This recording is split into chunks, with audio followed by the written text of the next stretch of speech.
So a little while ago, we had the return of one of Naughty Dog's original creations, Crash Bandicoot, in one of the greatest video games ever made, Skylanders Imaginators. Yes, the original Skylanders series and Crash Bandicoot was, of course, a part of that former Spyro series. No, let's be serious, come on. Crash Bandicoot Insane Trilogy, which was, for me, probably one of the better remakes of the last generation. It took a game that a lot of people remember, and fondly remember, obviously, and gave it a good spit and polish, cleaned up a lot of the elements, some of the control scheme issues from the original one, although didn't really fix the difficulty spike.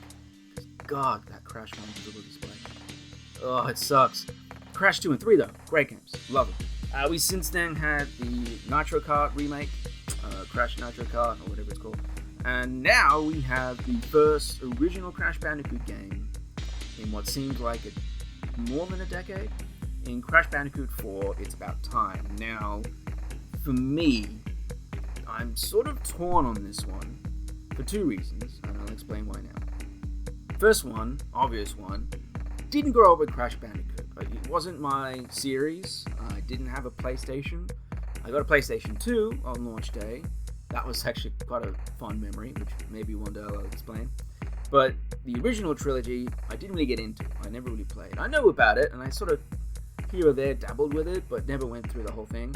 It wasn't until more recently, and then obviously the advent of Naughty Dog's Uncharted series, Jak and Daxter, and so forth, that I got more of an interest in that. And then the Insane Trilogy came out, and I was like, I'll give it a shot. Why not? I mean, what's the worst that could happen? For a person like myself who grew up with Nintendo, grew up with Mario, Crash Bandicoot was not my thing. Even now, it was like, it just feels, I don't know, something about it didn't quite click. At least the first Crash Bandicoot. Now, I will say the second and third one are still, for me, excellent games. They are much better in terms of an overall quality, in terms of the controls, in terms of the gameplay, in terms of the level design. I thought was better than Crash 1. And obviously the difficulty spike was nowhere near as bad as Crash 1. And I think that seems to be the general consensus. So when I went into Crash 4, when that got announced, I was like, I'll give that a shot. I mean, it looks good. Toys for Bob did a really good job with the Spyro trilogy. Why not give this one a go? So I did, and pleasantly surprised. I thought it went really, really well. But this leads me to my second thing of, did we need another Crash? Because I feel like the trilogy did enough to quell any particular interest in the brand. I think they did a really, really good job with that trilogy. Did they really need a number 4? There's been so many Crash Bandicoot games over the years. What other potential ideas could they do to bring in a new audience or provide that extra little bit of spark to differentiate it enough from the original trilogy?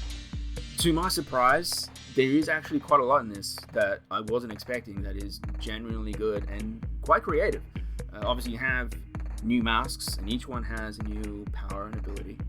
There's a bunch of different level designs that are sort of, how the original ones, you have, your basic set of levels. You would have your standard level, your running level, so you're being chased by a boulder or a dinosaur, whatever.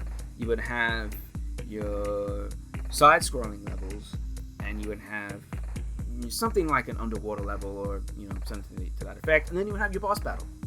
In this, they've essentially mixed all these different ideas into each level. So it's not a straight up, here's this level, here's that level, here's your underground, here's your water level, here's your boss battle, here's your side scroller, here's your chase. All the levels are now intertwined. They're interconnected to each other.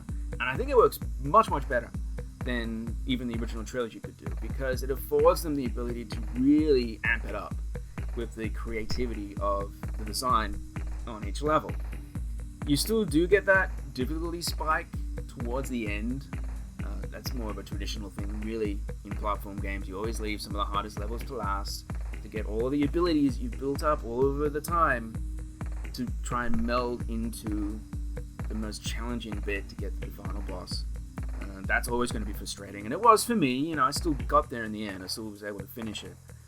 But the level design themselves in these games, or in this game in particular, is, I think, much, much better than anything in the previous 3 because of how creative it is, but then also the special abilities that you now have. So, like I said, you've got the 4 new masks. Each one brings about new ideas. The original only had the one, which was basically like the one-up system. The more you had of it, the more you picked up, the more you would be able to beat certain enemies without having to worry about it, and then eventually get invincibility. Now you have masks that can slow down time. They can allow you to spin like Tazzy, the Tasmanian Devil. You can have one that you can phase in and out items at will, and it's all triggered by the RT, so your right trigger or your right RB or whatever. Depends on what the controller is using.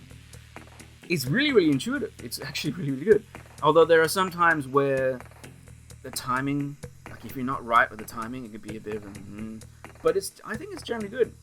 I think my favorite one for me is actually the one where it's the 4th one you pick up, gravity defying. So the idea is you can go from a standard sort of side swing level, running on the ground, hit the RT, flying to the air, and keep going. Kind of reminded me of Mario Galaxy, which I've also been playing a lot of recently with 3D All-Stars. And I think that's probably the reason why I enjoyed it more than most of the other ones. Although the time freezing one I thought was really good. I also think though that there were times where they tried too hard to be challenging, like especially towards the end. Like most of the time you'll either use 1 or maybe 2 masks in a level.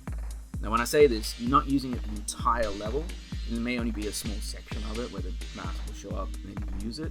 So again, that afforded the option or the ability for the developers to create levels unique to each mask without feeling overused. But at the end, there were levels where you had to use 3 or 4 masks in a row, and it was painful sometimes to get over that.